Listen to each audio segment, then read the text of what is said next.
Yo, what's up, Bonafide?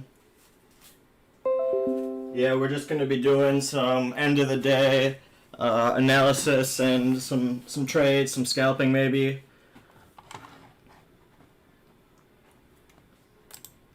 Markets are pretty much on fire at all-time highs. You can see the S&P 500. There's a bearish divergence on the RSI. It's making a doji candle, and it's pretty much at the top range of the Bollinger Band. So that leads me to think the markets are looking overbought, especially the NASDAQ. You see the RSI has a overbought RSI showing doji candle once again, touching the top Bollinger Band, and the MACD could be getting close to a cross.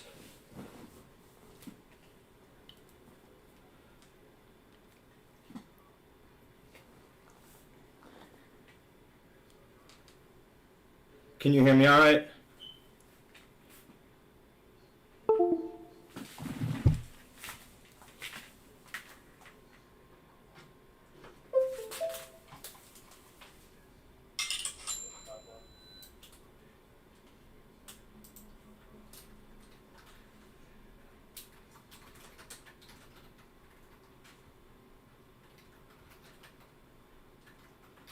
Check on momentum.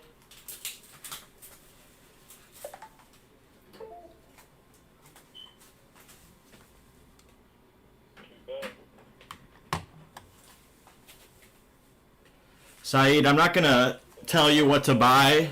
I'd rather teach you patterns and setups. So I'm not gonna tell you when to buy and when to sell something, but I will give you my analysis on any stock that you want and maybe tell you what I would do. But I'm not gonna tell you what to buy and what to sell. If you lose money, I don't want you looking for me and everything that comes with that.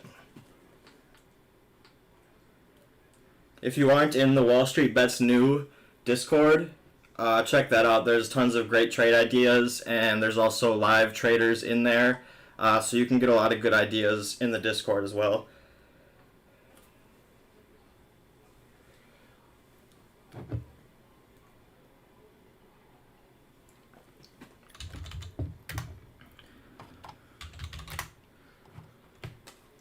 I'll tell you today, I'm personally looking at some swing trades, looking at a couple of different swing trades. I was recently trading Activision, but I kind of sold my position. I was buying the dip along with the other gaming stocks like EA, Take-Two Interactive. But at this point, I've kind of closed the swing trade and moving on to different things.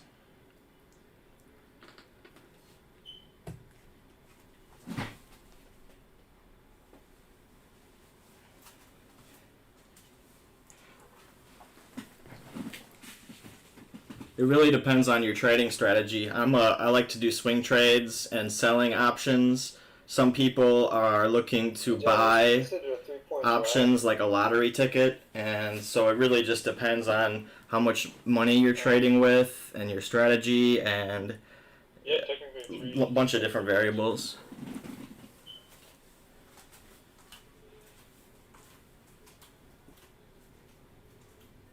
So that one before would just be considered consolidation then, right? Which one before? I mean, well, that wouldn't be considered a drive B if we're counting this as 3-point, like right before it, or you see where that consolidation is after that bearish harmonic, the big one.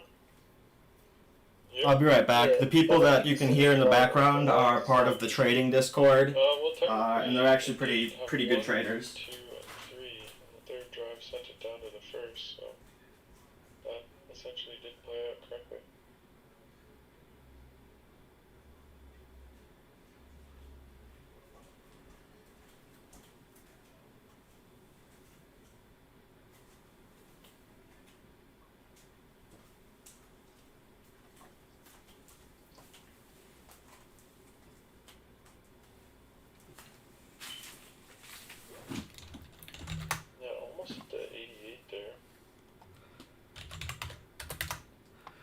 Yeah, so I'm looking at Raytheon for a swing trade actually, and the reason I'll explain part of my trading strategy.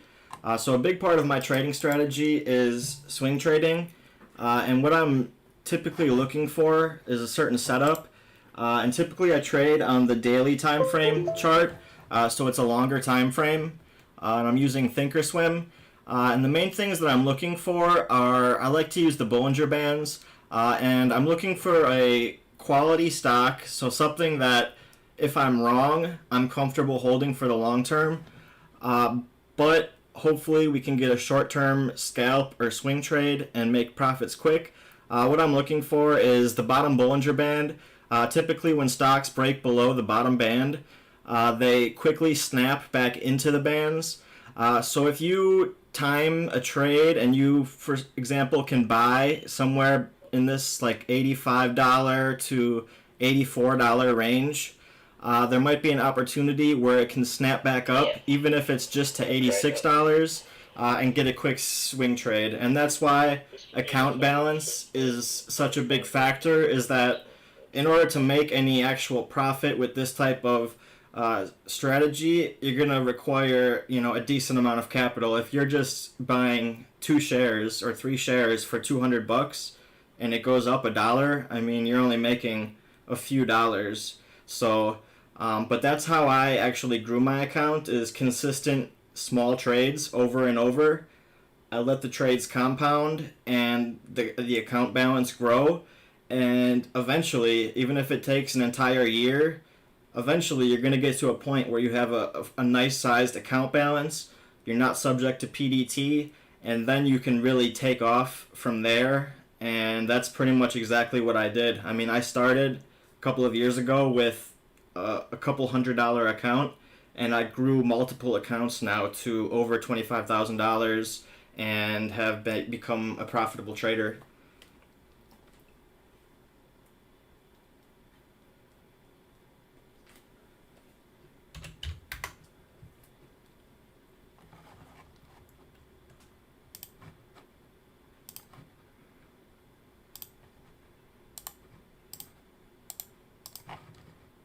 We're going to draw our trend lines and our channels, remove some of this clutter.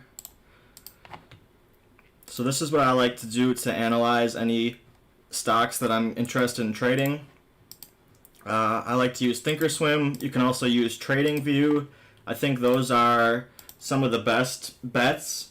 I like to use the desktop version or the laptop version if you have a laptop. And so right away, what I like to do is start by drawing the top and the bottom trend line. So this is pretty much just using the trend line tool, the drawing tool, to connect the high points. So you see this is the high point, all of these little wicks here, and the bottom points. And this gives you your general channel and just kind of expected range. This is pretty much the trading range for Boeing. Make sure I'm seeing things correctly, 'cause it seems like it still wants to keep going. Yep. There hasn't been a bearish divergence for quite some time.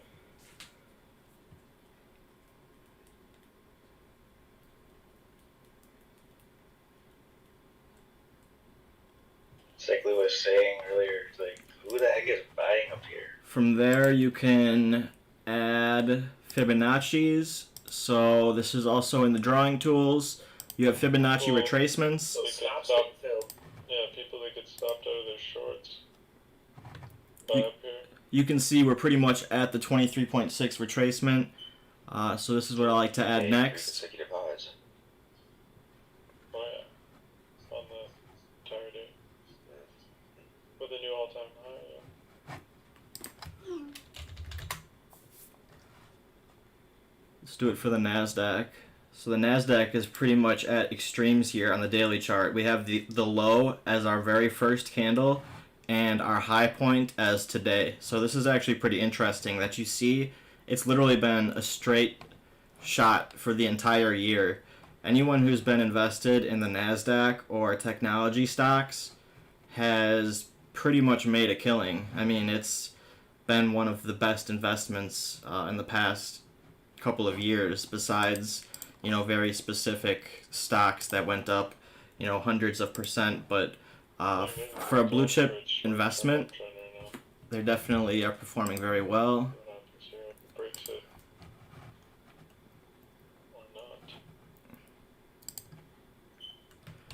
Once you add the trend lines is where you can start to notice different trading patterns. So this is a little bit more advanced, but these patterns are actually extremely important and extremely high probability trades.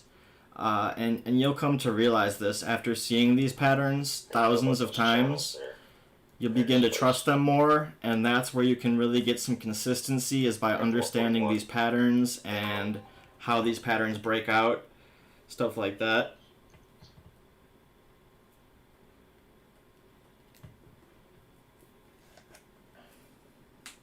Yeah, they could work.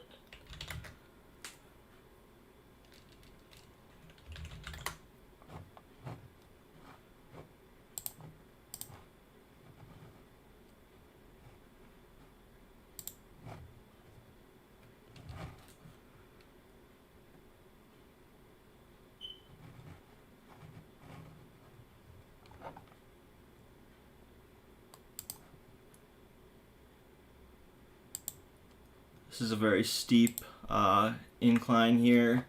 So what I would be looking for in this situation is for this trend line.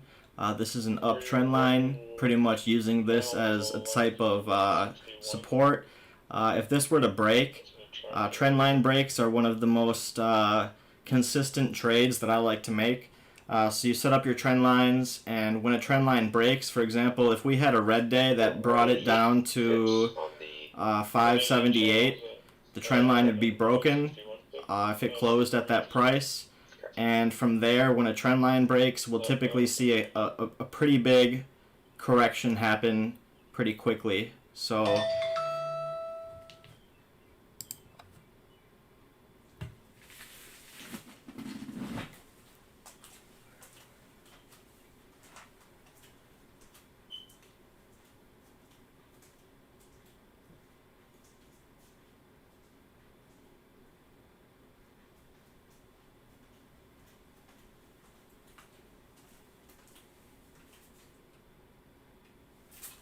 you said GNUS?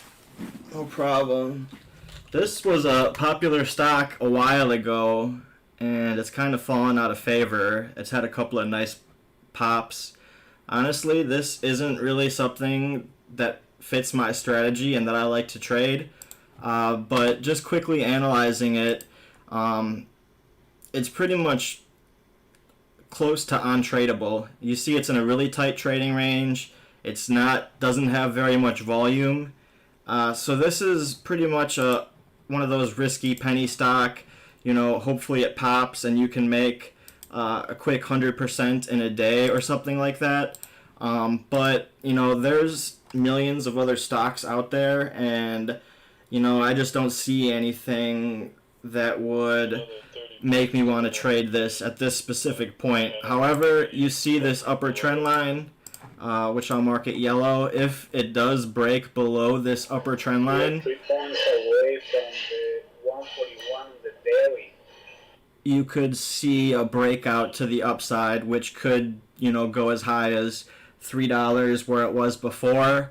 But you'd have to see a full trend break, and it could be a fake out even if it breaks. So, once again, this isn't something that I would like to necessarily trade. If you want to buy it as kind of a lottery ticket and hope it goes your way, that's totally something if you want to do that. But I wouldn't put more than, a couple percent of my account in there. I definitely wouldn't have, some people buy their whole portfolio of one stock like this, and that's where you blow your account up and just get in a really bad position, bag holding, waiting for it to go back to $3, and that's pretty much exactly where we don't want to go.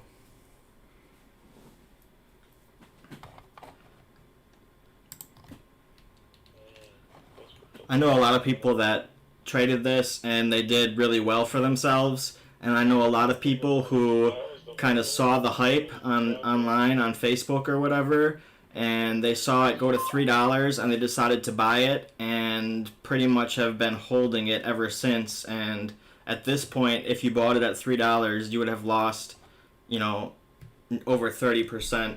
So keep that in mind. It's really risky.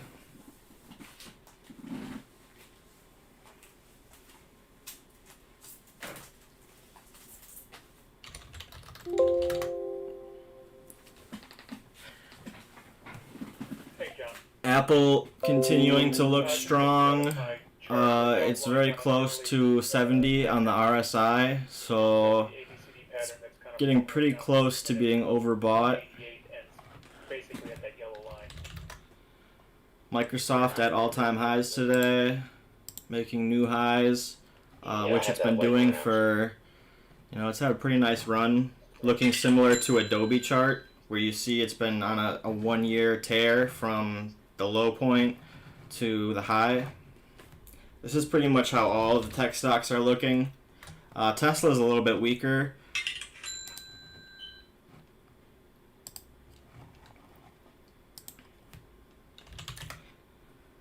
Facebook has also been starting to, it broke out pretty much yesterday of a trading range, and this is where the lines that I'm talking about come in. Is a lot of times when you see these breakouts, these big candles, it's because of a techno breakout, because of these trend lines that I'm drawing in. So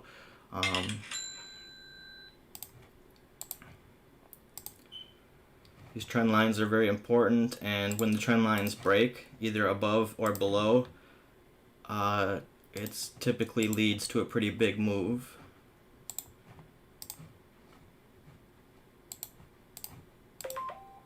We'll throw our Fibonacci's on here.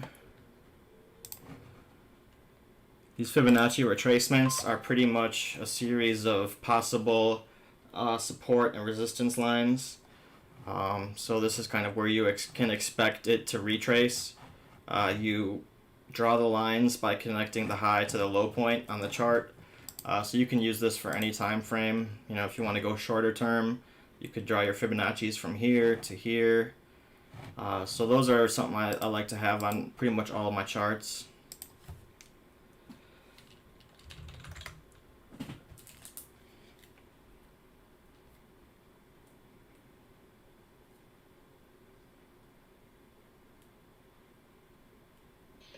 Interesting music. Yeah. Not your jam? Only on Mondays. Okay.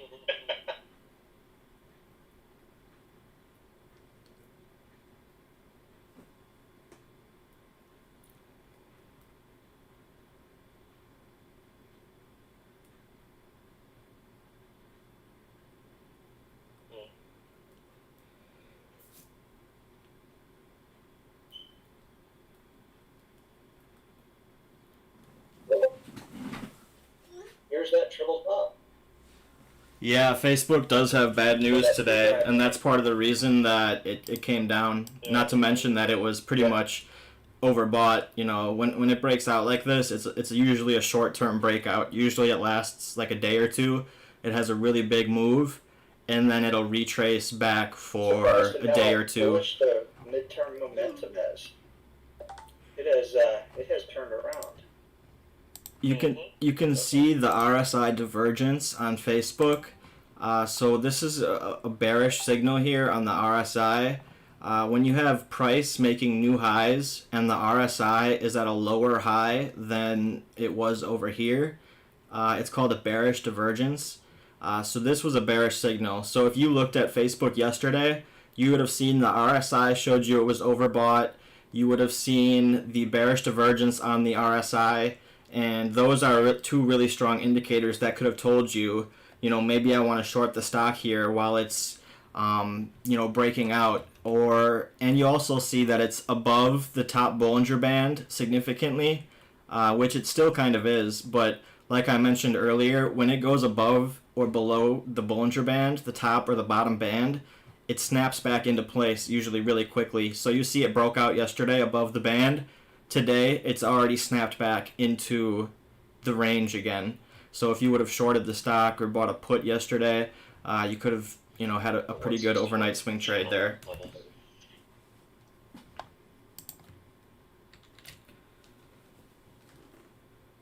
Mm-hmm.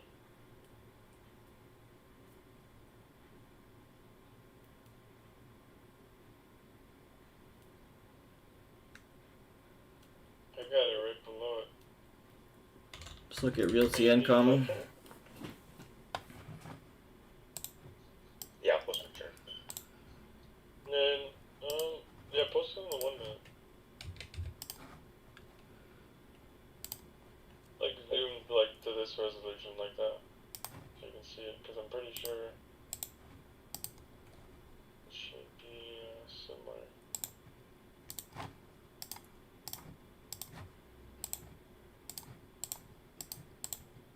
You might have still Move all this clutter.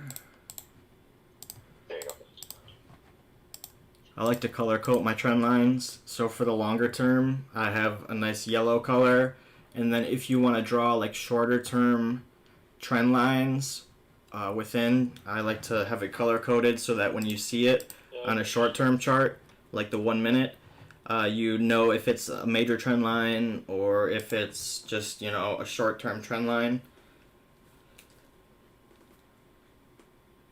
I would definitely recommend downloading charting software for anybody who's looking to trade instead of just using Robinhood for the charts, because you can get a whole lot of information from these charts. Like looking at Microsoft right now at the 1 minute, it's extremely overbought. The RSI was at 83, it's still at 77, so it's showing overbought. You have the MACD about to make a bearish cross. So on the MACD on the bottom, when this blue line crosses over the other line, if it goes like this, where it's like crossing below the other line, it's a bearish signal. So you have a bearish signal here. This is the 1 minute chart, so it's not really as important as like a longer term chart. If you were seeing a cross on the daily chart, it's typically, you know, it only happens a couple of times a year, and it's typically pretty accurate on what happens next. We can even play it back. You see there's a cross right here, and a couple of days later it had a small pullback. And then we had a cross here where it crossed multiple times. This is a bullish cross, and at that point it, you know, went up until it crossed again, and it went down. So I mean, even if the only indicator you were using was the MACD, there's a lot of information you can get from this. I don't know, I should have said so. But I got back in when I noticed that MACD. Yeah.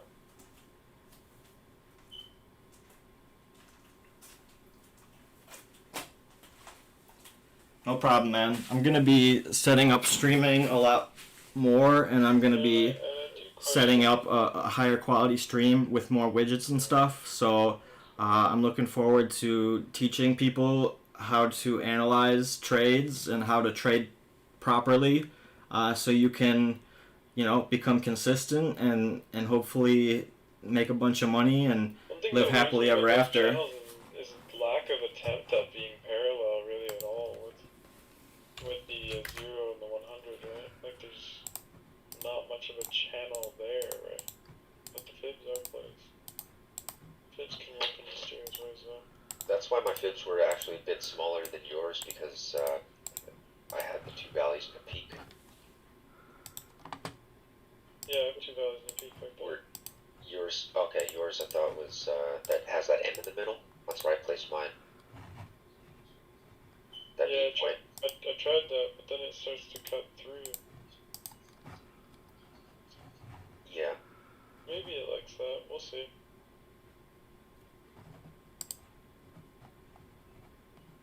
It really doesn't change the 100 too much.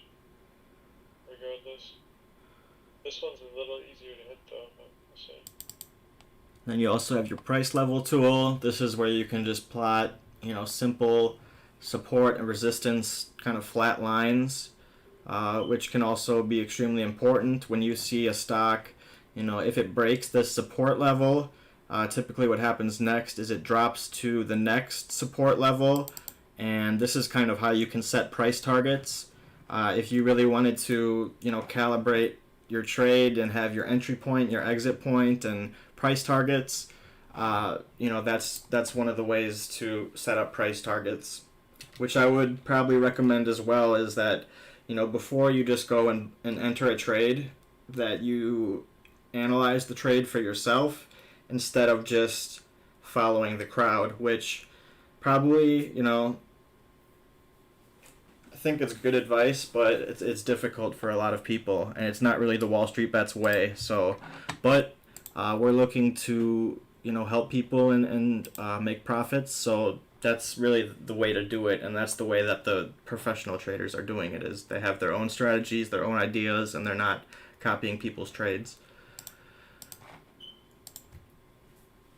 With that being said, if you agree on the trade and you think it's a good trade, then by all means do what you want, but just analyze it for yourself, because it's your own money on the line at the end of the day. You're the one who's going to either make money or lose money, and that's that.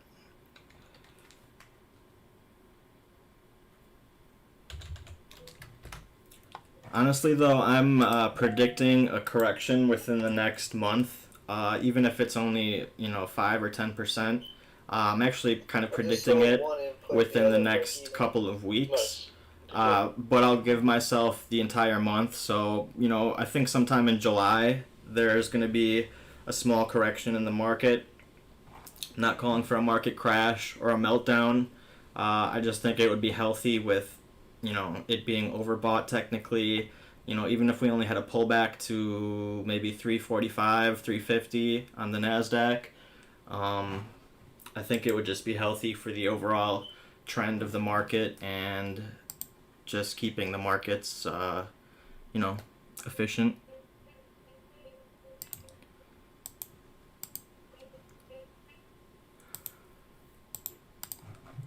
What we would be looking for is pretty much for one of these trend lines to break. The steeper it is, the more easy it's going to become to break, because it's just going to have to keep going up at a very steep rate.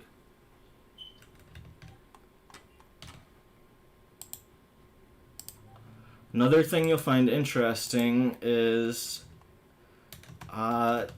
this is another technical indicator here, is that when you have a stock or an ETF on a chart and it makes new all-time highs, but the volume is low, so we're making new highs on low volume, this is a bearish signal typically, and it's definitely very important. So knowing the volume, which is another reason why I like to use proper charting software instead of Robinhood, because the volume, everything is right in front of you, and just if the only thing I saw was the RSI was at 72 and the stock was making new highs on low volume, that's a ton of information right there. It's really incredible how charting these stocks, how accurate things can play out once you know how to properly analyze different stocks.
You'll also come to get some really messy charts. It's something that, you know, a lot of the traders I know have just crazy looking charts, and I like to keep them nice and clean, but sometimes on the longer term charts, there's just a lot of information that, you know, you could add to the chart.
Alright.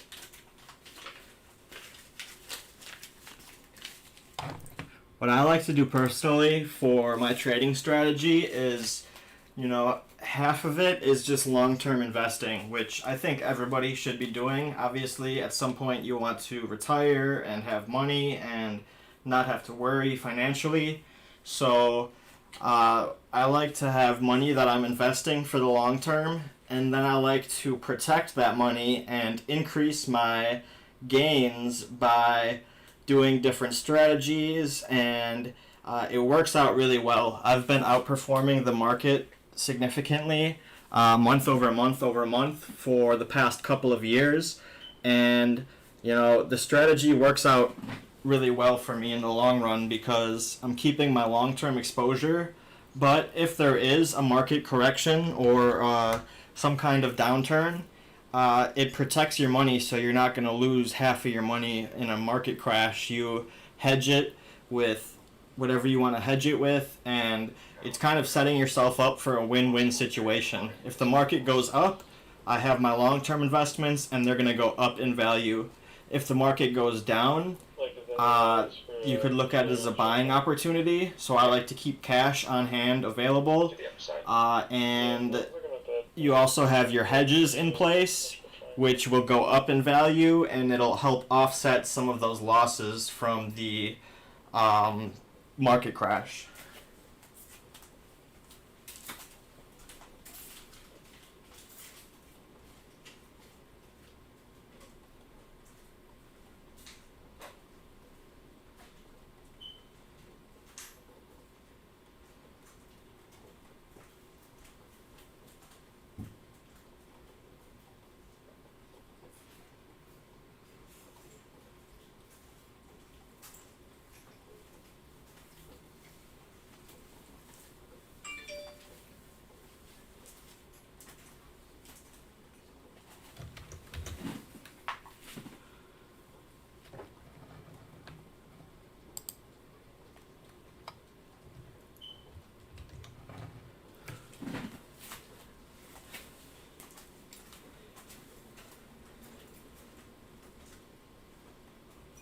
Oh, Doyle, sorry, I just saw that message. I'm looking at the chart now.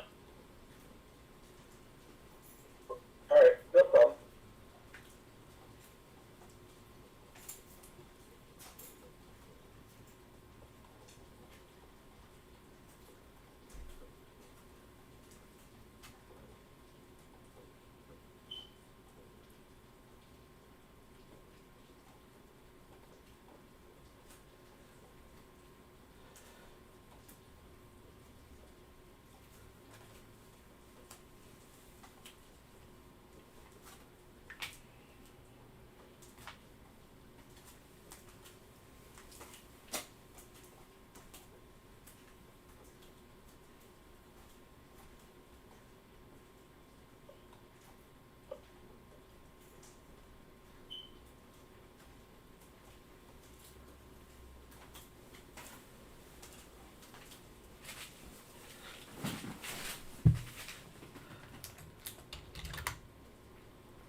It's halftime, 0-0.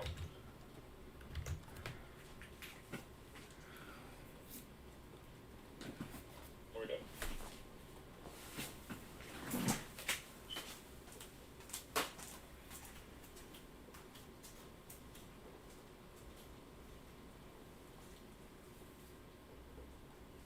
Watching it approach this support line here. John, should I move my stop to that? It's like a second flag now, right?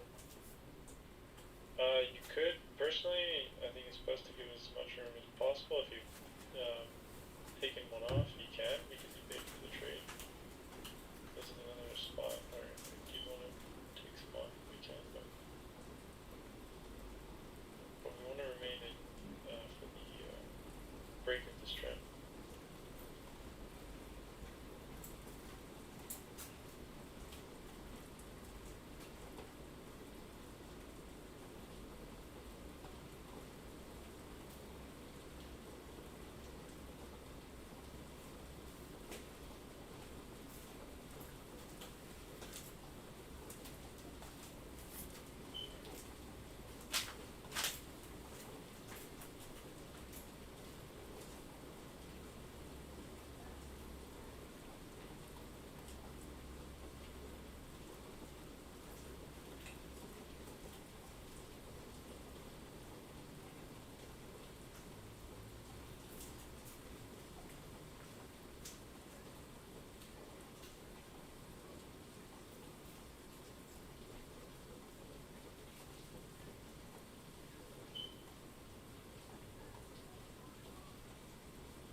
The 166 fib on this is equal to the 166 fib on the bigger time frame.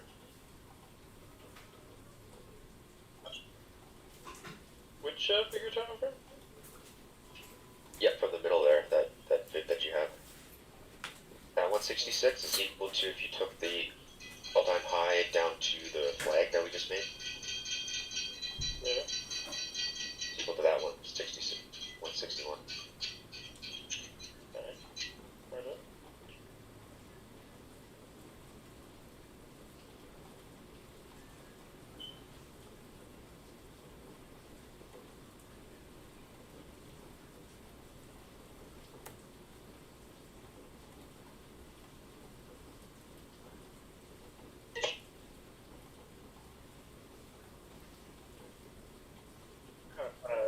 Higher probability entry, John. Is it feasible to think that we're in a reversal territory? Well, I mean, all-time high. I mean, Well, I was particularly looking at how the 161 and 188 channel level and fib level are coming up. I'm looking for more of this level, or this level. yeah, I think that's by that purple line I was talking about earlier, or the yellow line. I'm sorry. Market's looking a Yeah, little we could like bit that. The yellow line is overbought currently. Yeah, that would be perfect. Okay, just wanted to at least make sure I'm relatively in the same hemisphere as you are. Yep, yep. Cool.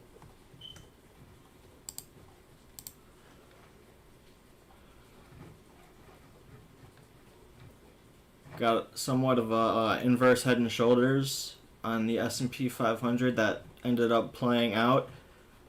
So this definitely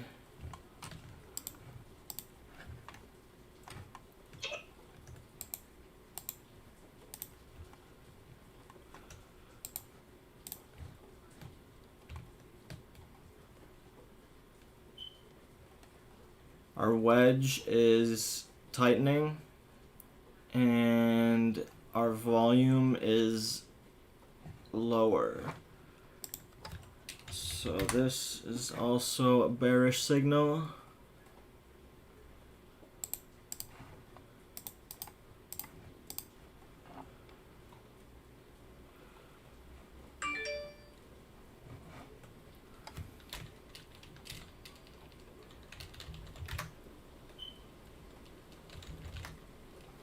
Is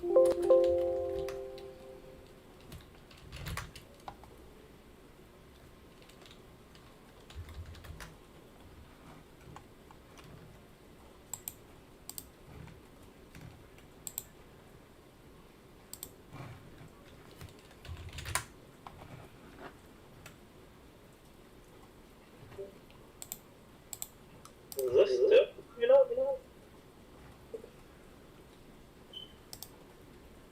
What's up? Still going up. Yeah. Yep, it's out somehow.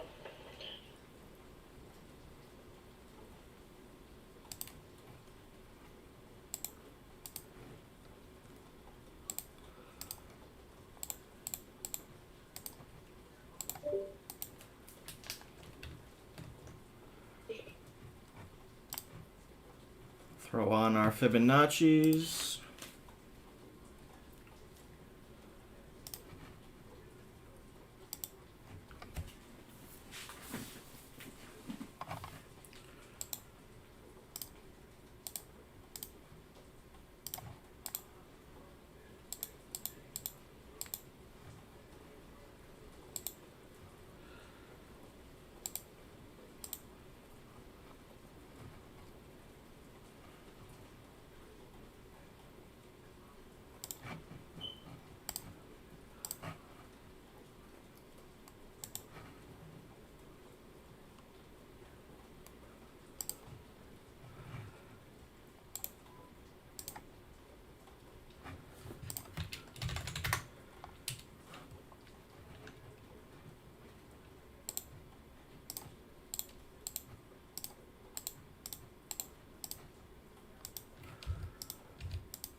Microsoft at the top end of its channel, its trend lines.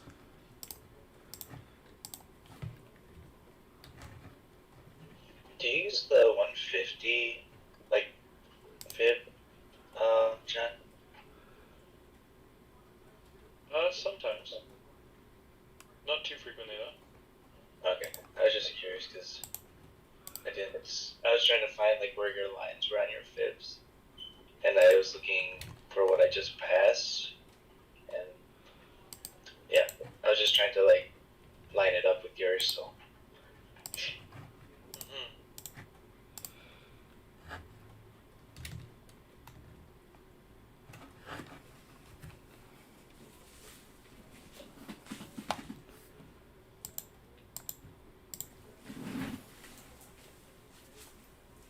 This looks like a 5 wave on the 5.